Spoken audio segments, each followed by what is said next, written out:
कल्पों के भेद से अलग अलग कथाएं प्राप्त होती हैं और हमारे यहाँ कल्प भेद से कई कथाएं हैं। प्रारंभ होता है कैलाश पर्वत से दक्ष के यज्ञ में न आने का निमंत्रण भोले बाबा को दिया गया। निमंत्रण अर्थात आपको नहीं आना है, लेकिन भवानी को जब पता चला वो जाने के लिए उद्यत हुई।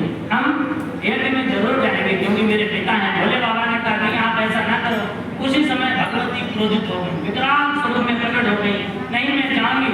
और क्रोध जब किया तो भोले बाबा ऐसे आर्त होकर व्याकुल होकर के भागने लगे और जिस दिशा में भोले बाबा भागते थे उस दिशा में शक्ति का एक रूप प्रकट हो जाता।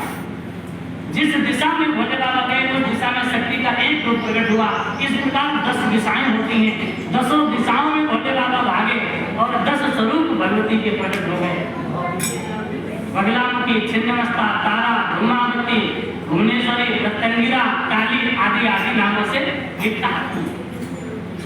और यज्ञ में जैसा हुआ वो आपको पता ही है कि अपना शरीर दग्ध कर दिया। पार्वती के रूप में, पर्वत की पुत्री पार्वती के रूप में पुनः प्रकट हुई तो तपस्या करी। तपस्या करते करते करते करते आपका शरीर काला पड़ गया। कैसी तपस्या की कि जो सूखे पत्ते होते हैं उनको खाया, तृण को खाया और एक समय तो ऐसा आया कि जल भी त्याग दिया, पत्ते भी त्याग दिए, सब कुछ त्याग दिया, वायु का आहार लेकर के तपस्या करने लगी। ऐसे समय में शरीर शिथिल हो गया और भगवती का जो स्वरूप था वो काला हो गया। परंतु भोले बाबा ने जब प्रकट होकर वरदान दिया तो महाकाली ही महागौरी हो गई। बोलिए जगदम्बा मैया की जय। अच्छा, एक कल्प की मार्कंडेय पुराणांतर्गत दुर्गा सप्तमी में कथा आती है काली मैया की, और वो शिव पुराण में भी कथा आती है, शिव पुराण से संबंधित है।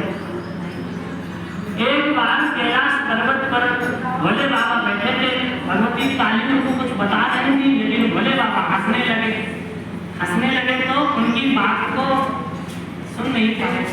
तो इस बात पर भगवती काली क्रोध हो गई। मैं कुरूप हूँ, मैं काली हूँ, इस कारण तुम मेरी ओर ध्यान नहीं दे रहे हो। तो अब मैं तपस्या करूंगी और अपने स्वरूप को बदलूंगी। भगवती ने तपस्या करी, ब्रह्मा जी प्रकट हो गए। ब्रह्मा जी ने प्रणाम किया और कहा माता कहो क्या सेवा करूं आपकी। तो भगवती ने कहा कि तुम सेवा क्या कर सकते हो, तुम तो हमारे पुत्र हो, हमारे पुत्र लगते हो। परंतु भ्रमणी भेदन करके भगवान शिव प्रकट हुए, इस कारण तुम ससुर जी भी लगते हो, ससुर जी लगते हो। तो मैं ये चाहती हूँ कि मेरा स्वरूप जो काला है, काले नाम से जो मेरी ख्याति है ये बदल जाए। मुझे स्वरूप प्रदान करो, अच्छा सा स्वरूप प्रदान करो। यद्यपि भगवती सब कुछ करने में सामर्थ्य रखती है, वो चाहती तो अपना स्वरूप बदल सकती थी, लेकिन ब्रह्मा को मार दिया, ब्रह्मा को बढ़ाई थी। ब्रह्मा जी की तपस्या करी। जिस प्रकार गुरुदेव चाहते तो प्रवचन कर सकते, लेकिन दास को मंच में बिठा दिया, इस दास का सम्मान बढ़ा दिया। जिस प्रकार गुरुदेव ने इस बच्चे का, इस दास का सम्मान बढ़ाने के लिए मंच में बिठा दिया और स्वयं नीचे बैठ गए। यद्यपि नीचे बैठने से कोई नीचा नहीं होता है, नीचे पलड़ा वही तरह